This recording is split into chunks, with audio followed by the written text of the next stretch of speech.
Hola mis aprendices de inglés, gracias por seguir esta secuencia gramatical para aprender el idioma inglés. En el día de hoy vamos a aprender sobre el presente simple, el cual es un tiempo gramatical que lo utilizamos para hablar de verdades generales, hábitos, rutinas y horarios. Primero que nada, vamos a iniciar con las oraciones afirmativas en este tiempo y vemos que la estructura es sujeto, recordando que cuando hablamos de sujeto nos referimos a la persona que ejecuta una acción, la persona de quien hablamos en la oración o por lo que regularmente utilizamos los pronombres personales he, she, it, I, you, we, they, etc. Seguido a esto está el verbo, recordando, el verbo es la palabra que indica acción y movimiento dentro de una oración.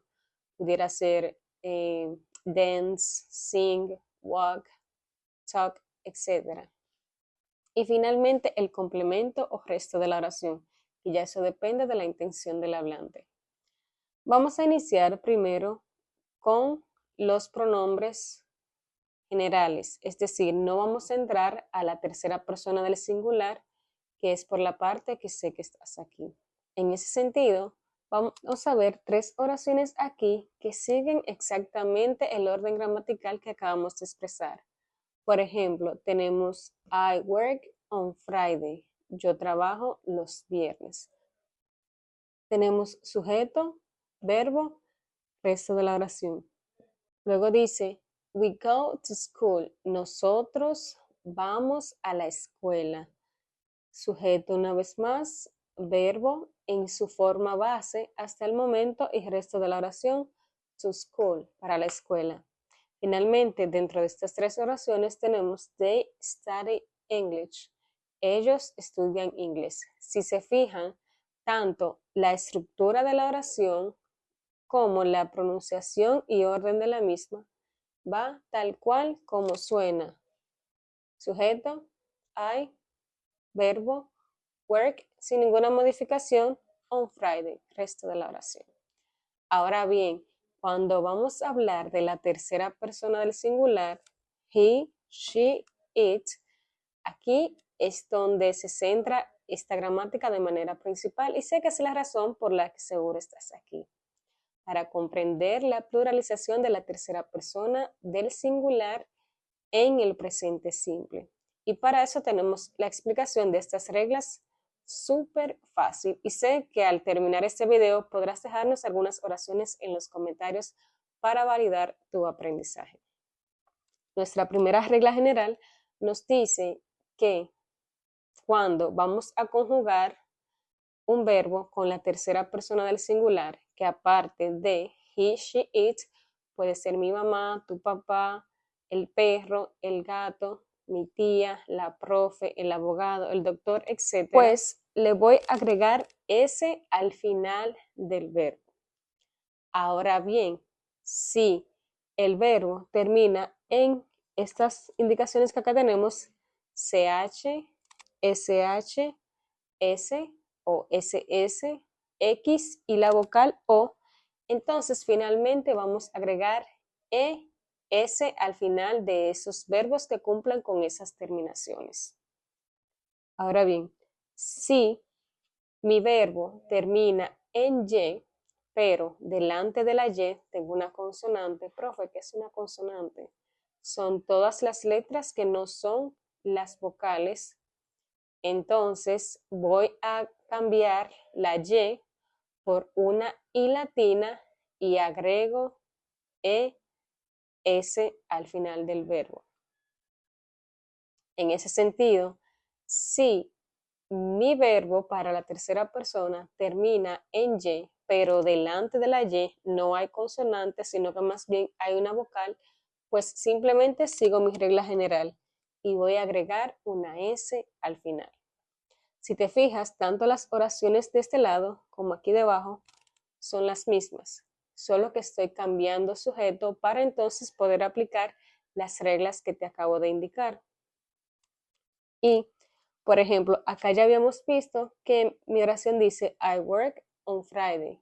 Mi verbo no tiene ninguna modificación. Sin embargo, al hablar de la tercera persona del singular, entonces, en lugar de poner solamente work como verbo base, le voy a agregar S al final y digo, she works on Friday. Ella trabaja los viernes o el viernes más bien. Ella trabaja el viernes. Mi segunda oración dice, he goes to school. Él va a la escuela. Profe, ¿y por qué goes? Porque mi otra regla me dice go termina en O, pues voy a agregar ES al final del verbo para una correcta pluralización o conjugación de la tercera persona en el singular. Finalmente tengo my sister studies English. Profe, ¿por qué my sister? Si usted aquí había dicho que era he, she, it.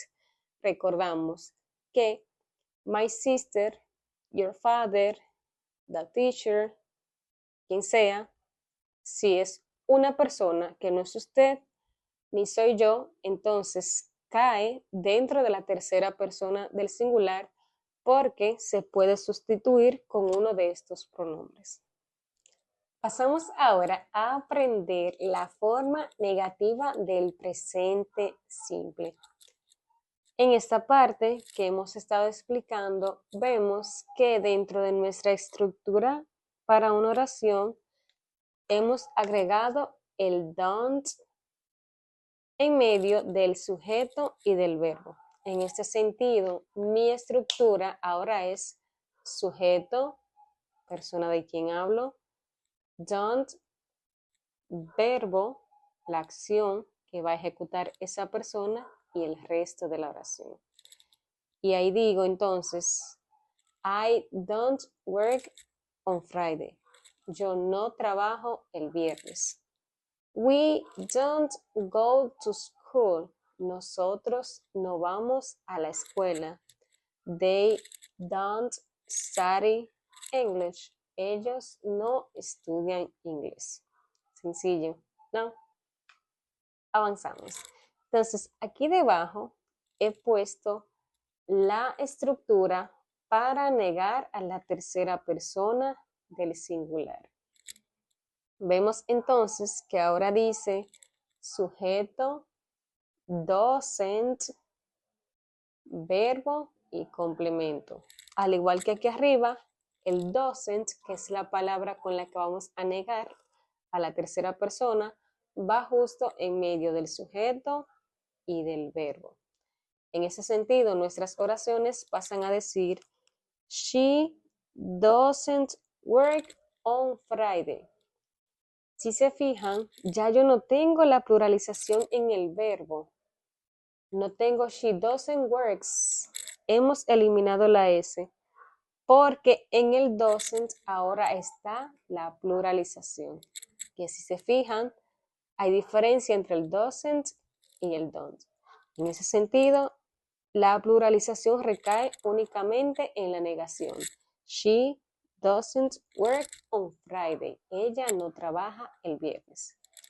En nuestra segunda oración, entonces, indicamos he doesn't go to school. Él no va a la escuela.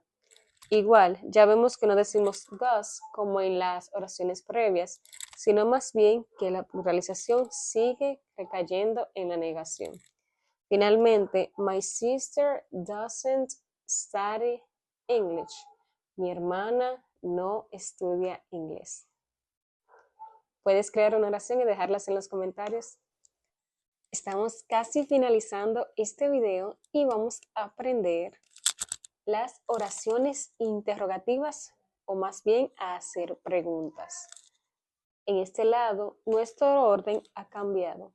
Ya habíamos visto que iniciamos con el sujeto, luego verbo en caso de ser afirmativa o sujeto y luego don't en caso de ser negativa.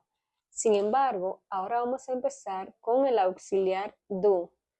Do no tiene un significado como tal. Como su nombre le indica, es un verbo auxiliar que acompaña a otro verbo que no puede ser negado o utilizado para interrogar por sí sola. En ese sentido, mi oración pasa a ser formada con do, sujeto, verbo más el resto de la oración. En ese sentido tenemos do I work on Friday? Yo trabajo el viernes. Do we go to school? Nosotros vamos a la escuela. I really don't remember. Realmente no me acuerdo. Do they study English? Ellos estudian inglés. Entonces, aquí debajo tenemos la estructura para hacer una pregunta con la tercera persona del singular. Y lo único que se diferencia entre esta estructura y aquí es que en lugar de do tenemos dos. En ese sentido, mi estructura para una oración interrogativa ahora es does, sujeto, verbo y el resto de la oración. Acá tenemos nuestras oraciones. Does she work on Friday? Ella trabaja el viernes. Igual, el verbo ya no tiene ninguna pluralización porque recae en el does. Luego tenemos, does he go to school? Él va a la escuela. Ya no decimos does he goes, solamente does he go to school, por la misma razón. Ahora el does es que tiene la relevancia. Finalmente, does my sister study English? Mi hermana estudia inglés. Para dar respuestas cortas a estas preguntas, entonces utilizamos este orden.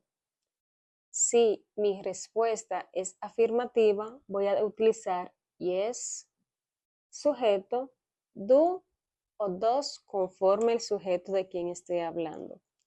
Ojo, si estoy haciendo una prueba escrita o respondiendo de forma escrita cualquier cosa, debo de colocar la coma. En ese sentido, vamos a responder a las preguntas que acá tenemos. Nuestra primera pregunta dice, do I work on Friday? Yo trabajo el viernes. Si mi respuesta es afirmativa y siguiendo esta estructura digo, yes, I, que es el sujeto de quien hablo, do, con el mismo auxiliar que tengo en mi oración. En la segunda, si voy a afirmarla, diría, yes, sujeto, ¿quiénes somos? We, ¿y cuál es mi auxiliar? Do. Entonces digo, yes, we do. Tercera oración, do they study English? Yes, sujeto, ¿quiénes son? They, y mi auxiliar, do. En ese sentido digo, yes, they do. Ahora bien, si mi respuesta a estas tres preguntas fuera negativa, diría, do I work on Friday? No, I don't, y ya. Do we go to school? No, we don't. Simple. Do they study English? No, they don't. Si voy a responder a la tercera persona utilizando estas preguntas o respondiendo estas preguntas más bien, la primera dice, does she work on Friday? Ella trabaja el viernes. Siguiendo el orden, diría, yes, she, porque es el sujeto de quien hablo, y el auxiliar, does. Yes, she does. Tenemos aquí, does he go to school? Él va a la escuela. Sigo mi orden. Yes, sujeto, he, y el auxiliar, does. Ahí digo, yes, he does. Finalmente tengo, does my sister study English? Hago aclaración aquí. En mis respuestas cortas, únicamente yo voy a utilizar pronombres. Es decir, que aquí no puedo decir, yes, my sister does. Aquí lo que tengo que buscar es el pronombre con el cual puedo sustituir my sister, y en este caso es she. Entonces la respuesta corta para esta pregunta sería, yes, she does. Si fuera negativa, entonces, siguiendo la estructura que está aquí debajo, que me dice no, sujeto, don't, si fuera para este caso, doesn't, para este lado, con la tercera persona, diría, No, she doesn't. No, he doesn't. Y no, she doesn't. Do you understand this explanation? ¿Entiendes esta explicación? Te leo en los comentarios.